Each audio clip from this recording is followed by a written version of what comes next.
hemos tenido en la región es Perú, que no se aprobó, que dicho sea de paso, pero ¿qué incoherencia constitucional tiene la posibilidad que ha presentado el presidente de la República en esto de la castración química desde la óptica netamente jurídica o técnica jurídica, doctor Jorge Sosa?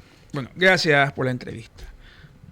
Plantea varios problemas constitucionales. En primer lugar, Ecuador también es suscriptor de algunos instrumentos internacionales como la Convención Americana de Derechos Humanos, la Convención para eliminar cualquier forma de tortura o trato cruel o inhumano, ¿no? Entonces, en primer lugar, constitucionalmente, Ecuador ha declarado que el sistema carcelario es un sistema orientado a la rehabilitación, que no hay, no al castigo, ¿no? Pero bueno, pues tendríamos que cambiar, por ejemplo, el esquema del sistema de rehabilitación y orientarlo a un sistema básicamente de castigo, porque al final, ¿sí?, el sistema carcelario o el sistema de penas, básicamente, se concentra básicamente en la retribución. Es decir, es un sistema en el cual, frente a un hecho, por ejemplo, que es matar, ¿sí?, yo lo que hago es imponerte una pena simbólica. Es decir,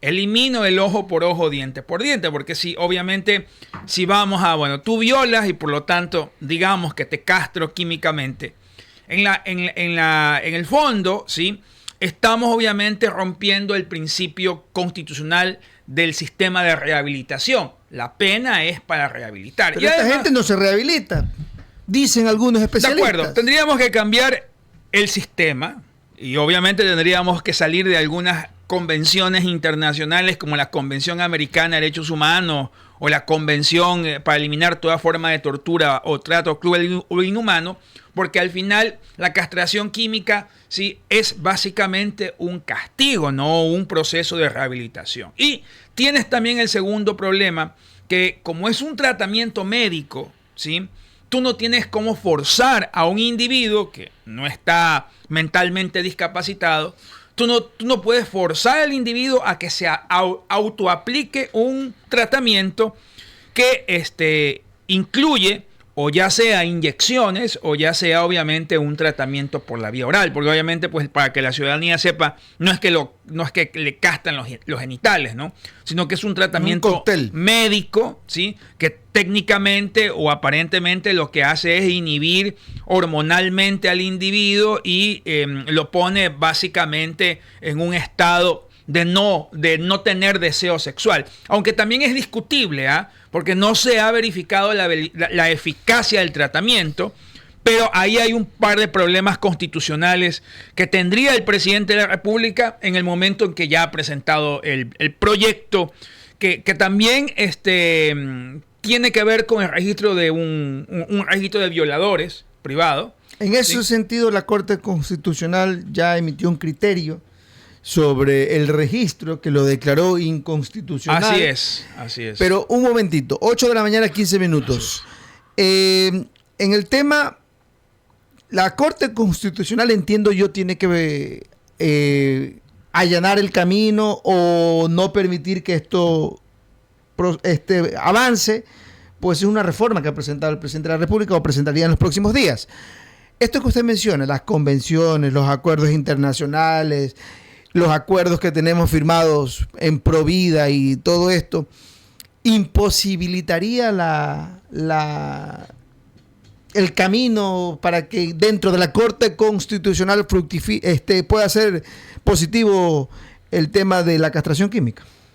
Bueno, claro, indudablemente, porque la Constitución ecuatoriana incluye a los pactos y tratados internacionales como una normativa directamente aplicable, ¿no? Y en muchas ocasiones la Corte Constitucional... De cumplimiento obligatorio, doctor. Obligatorio, así ves, okay. Así es. Y en muchos casos la Corte Constitucional incluso se ha fundamentado hasta en opiniones consultivas para poder declarar, es decir, ha hecho un control de convencionalidad sobre la base justamente de jurisprudencia o de la Convención Americana de Derechos Humanos. Por lo tanto, yo vería muy complicado que podamos saltar ese bloque de convencionalidad que Ecuador ha suscrito y que en este caso tiene que ver con la Convención Americana de Derechos Humanos y con esta convención para eliminar o combatir toda forma de tortura, trato cruel o inhumano, que es en donde yo ubico este tipo de medidas, ¿no? Es decir, no es una medida de rehabilitación,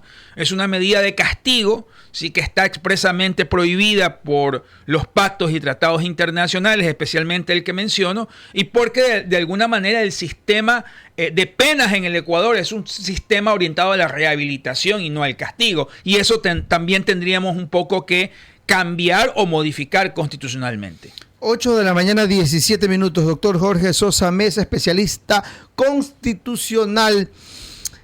En la Asamblea Nacional, días anteriores, incluso el expresidente Correa tuvo por ahí un cruce con una periodista muy conocida, que felizmente no está acá, 8, 17 minutos, sobre que no pudieron explicar esto de que, y muchos tergiversaron, y muchos confundieron para tratar quizás pescar a río revuelto. En la disminución del consentimiento de relaciones sexuales, muchos creyeron que esto podría hacerse con una persona de 50 años con una menor de 14. ¿Es eso cierto o no es cierto? ¿Qué dijo la Corte Constitucional respecto, o en su sentencia, respecto a la disminución en el consentimiento de relaciones sexuales? Claro. Yo creo que hay una equivocación ahí, porque lo que la Corte intenta desarrollar es la vida sexual de los adolescentes. Adolescentes. Sí. Es decir, mire usted, básicamente a partir de una reforma que se propuso al COIP en el que no tenía en cuenta el consentimiento, ¿verdad? Lo que la Corte pasa a hacer el análisis es que los adolescentes no son personas discapacitadas. Si bien es cierto, necesitan de una representación legal, pero obviamente no son personas que pueden ser tratadas en el sentido en que no se puede contar con el consentimiento de ellas. Pero el desarrollo de la sentencia fue justamente para establecer parámetros cuando se trate de delitos sexuales. Entre adolescentes, se toma en cuenta el consentimiento como parte justamente de las características que debe tener en cuenta tanto el Estado como la norma al momento de abordar un delito sexual, porque obviamente acordémonos también que entre adolescentes también puede haber delito sexual. No obstante, la Corte sí fue muy clara en establecer que solamente a partir de los 14 años, ¿sí? Solamente a partir de los 14 años se puede considerar una evolución del grado de consentimiento, podríamos decir, de un adolescente en una relación sexual con alguien menor a 18 años. Pero siempre bajo el límite de que lo que intentó hacer la Corte Constitucional es desarrollar el tema de la vida sexual de los adolescentes, no con un adulto. Para eso dejó muy claro, obviamente, que con un adulto las circunstancias siguen siendo exactamente las mismas. Es decir, la mentalidad del adulto tiene la capacidad de poder manipular el consentimiento del menor, está en una posición de poder frente a un adolescente y por lo tanto obviamente debe tenerse en cuenta que es una sentencia vinculada a eso, para desarrollar la vida sexual de los adolescentes. 8 de la mañana, 20 minutos. Es que en este tema hubo algunos, creo yo, que desconocimientos dentro de los asambleístas que esperamos que conozcan de leyes, pues, y que pudieran haber explicado de esta manera tan fácil. Y aquí lo dijimos nosotros. Porque algunos creo que tuvieron el interés de, no sé, de tergiversar esta situación. 8 de la mañana, 20 minutos. Por una sencilla razón, por ejemplo, tratándose del legislador Díaz, un hombre de más de 40 años, con una chica de 12 años, sin entrar al hecho de si hubo o no hubo violación, pero ya hay una relación de poder, pues, asambleísta, mayor de 40 años, una chica de 12 años. O sea, la primera presunción que tenemos es, sí, efectivamente, hay los indicios de que pudo haber habido una violación o por lo menos un atentado contra el pudor o un abuso sexual por las circunstancias de poder que maneja este ex asambleísta o asambleísta en relación a una niña de 12 años. ¿No? Sigue siendo asambleísta, sí. No lo han expulsado solamente de las filas de la Revolución Ciudadana, pero no de la Asamblea, del Seno. Eso es un procedimiento administrativo no tan fácil. 8 de la mañana, 21 minutos. 8 de la mañana, 21 minutos. Hay un tema que a mí me preocupa dentro de la castración química. Una cosa es mutilación, usted me dijo el término, castración quirúrgica. Eso es otra cosa. Eso es otra cosa. Es importante porque la ciudadanía merece conocer las diferencias, Jorge. Pareciera que yo me animo a decir que creen que es un todo y que es una mutilación. Yo ya lo dije, hasta incluso yo estoy de acuerdo. Pero una cosa es tener la idea y querer que pase y otra cosa es que el Estado lo permita. Ahora, con esta reforma que el presidente, repetimos, la ha presentado, es una medida política, es una medida técnica, es una medida, porque usted, no sé si en otros países exista esta posibilidad, y cuando uno se opone, tienden a pensar que está a favor, pero yo quiero que lo canalice más si es que las Naciones Unidas, la ONU, la Comisión Interamericana de Derechos Humanos, la Corte Penal Internacional, todo esto, en Estados Unidos se aplica, pero como una medida. Son miembros, no son miembros. Pero se aplica en el marco de personas que psiquiátricamente. Pero bien se puede hacer aquí eso también. Obviamente, tendría que hacerse un análisis psiquiátrico, ¿sí? Y yo creo que ahí podría haber la posibilidad de que sí se aplique. Si es que nos encontramos frente a una persona, digamos, un violador serial, ¿sí?, cuyo tratamiento ya no puede ser convencional por un problema psiquiátrico, ¿sí?, psiquiátrico que tenga, y que es el esquema bajo el cual se aplica en Estados Unidos, es decir, a personas que son declaradas psicópatas.